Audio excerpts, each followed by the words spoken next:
2025년 8월 26일 취임 이후 82일 만에 이재명 대통령이 미국 백악관에서 도널드 트럼프 대통령과 정상회담을 가졌습니다. 양국 정상은 환한 웃음과 악수로 회담을 시작해 좋은 분위기로 마무리했고 일부 외신들 역시 이번 회담을 긍정적으로 평가하기도 했습니다. 이번 정상회담에선 여러 중요한 의제들이 오갔는데요. 오늘은 그 내용을 간단히 정리하고 한국이 얻은 성과와 함께 주목해야 할 우려 요소들 그리고 이번 정상회담을 둘러싼 여러 논란까지 싹 다 살펴보겠습니다.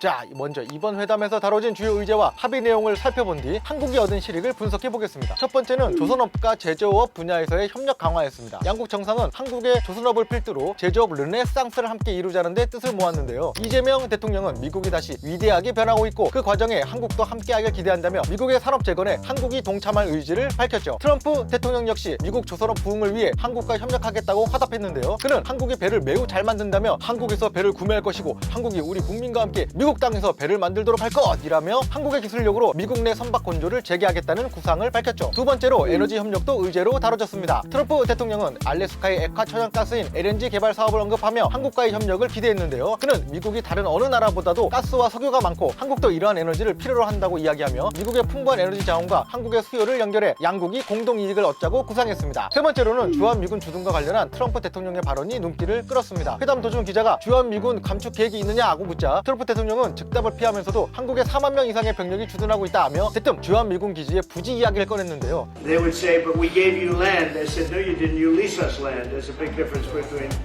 giving and leasing. And maybe one of the things I'd like to do is ask them to give us ownership of the land where we have the big fort. You know, we spent a lot of money building a fort.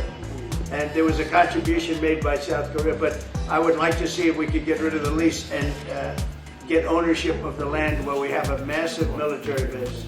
이는 추후 한미 간 협상 테이블에 오를 수 있는 민감한 의제로 한국으로서는 미군 기지 부지의 영구 양도는 주권 문제와 직결되기에 향후 논란이 예상되고 있죠. 마지막으로 가장 많은 시간을 할애한 건 대북 외교였는데요. 이재명 대통령은 트럼프 대통령이 이 문제를 해결할 수 있는 유일한 사람이라며 적극적인 역할을 당부했습니다. 이어 트럼프 대통령을 피스메이커로 치켜 세우기도 했고 이재명 대통령 본인을 스스로 페이스메이커로 부르며 북한 문제에 대해 함께 뛰겠다는 의미도 전달했는데요. 또한 트럼프 월드 같은 파격적인 표현까지 쓰며 북미 대화 재개를 촉구했어요. 이에 대해 트럼프 대통령은 가능하면 올해 만나겠다고 화답하기도 했고 우리는 이재명 대통령을 위해 한국에 가게 될 것이라며 에이펙 참석을 위해 방한할 뜻도 내비친 것으로 알려졌죠. 사실은 트럼프가 예전부터 노벨 평화상에 대해 굉장히 야욕을 가지고 있는 사람이에요. 그래서 이 대북 문제에 대해서 본인이 끼어들어서 해결을 했다, 주도적으로 해결을 했다라는 거에 대해서 굉장히 의지를 갖고 있습니다. 종합하면 이재명 대통령의 제안에 트럼프 대통령이 즉각 화답하면서 북미 정상 간 올해 내 만남을 기대하고 대북 대화 재개에 양측이 뜻을 같이 한 것으로 이는 교차 상태인 한반도 정세에 변화를 줄 수 있는 의미 있는 대목으로 평가받고 있죠. 하지만 이번 한미 정상회담을 두고는 회담 격식 문제나 회담 직전 트럼프 대통령의 소셜미디어 글이 논란이 되기도 했는데요. 이를 두고 진보와 보수 진영 속 지지자들 사이에서는 공방이 오갔지만 이런 논란이 회담의 핵심 의제를 바꾸거나 결과에 직접적인 영향을 미치진 않았고 회담은 예정대로 준비된 의제들을 중심으로 진행됐습니다. 여러분 알 겁니다. 그 트럼프 대통령이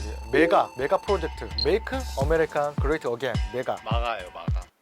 아니 이게 미국식 발음 나 이 사람 이거 자, 이번 정상회담에서 우리가 얻고 잃은 건 뭐냐 하고 쭉 보면 조선업, 침체된 한국 조선업에 새로운 돌파구가 발생했다. 해외 생산 기지 및 수주 물량이 확보됐고 한국 조선업의 미국 시장 진출로가 확보가 됐다. 잃은 건 뭐냐? 그 한국 기업들의 비용이 부담이 된다. 왜냐면 미국에 직접 투자를 해야 되니까. 그 우리가 결국 1,500억 원의 대미 투자를 이번에 하죠. 그 다음에 한국 내에 일자리 유출이 우려되고 그 다음에 국내 투자 여력이 분산된다. 왜냐하면 이제 미국인들을 아마 고용해라. And now we buy ships, but we're going to be buying ships from South Korea, but we're also going to have them make ships here with our people, using our people.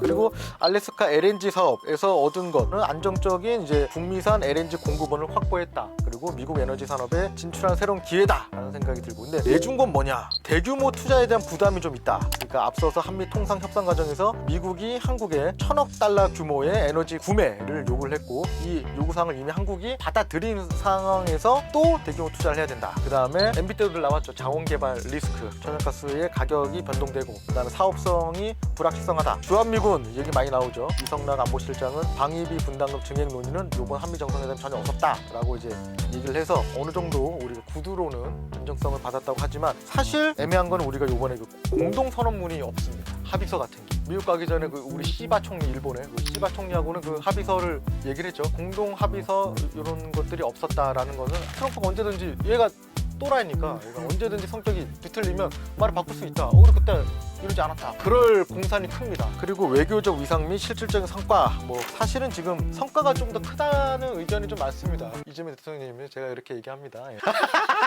성과가 많죠. 사실은 이재명 대통령이 항상 웃으면서 트럼프를 간질간질 해가지고 맞춤형 칭찬 외교를 했다. 외신에서도 많이 다뤘던 내용입니다. 칭찬 외교. 그리고 이제 방명록을 쓸 때 무거운 의자를 뒤로 트럼프가 빼줍니다.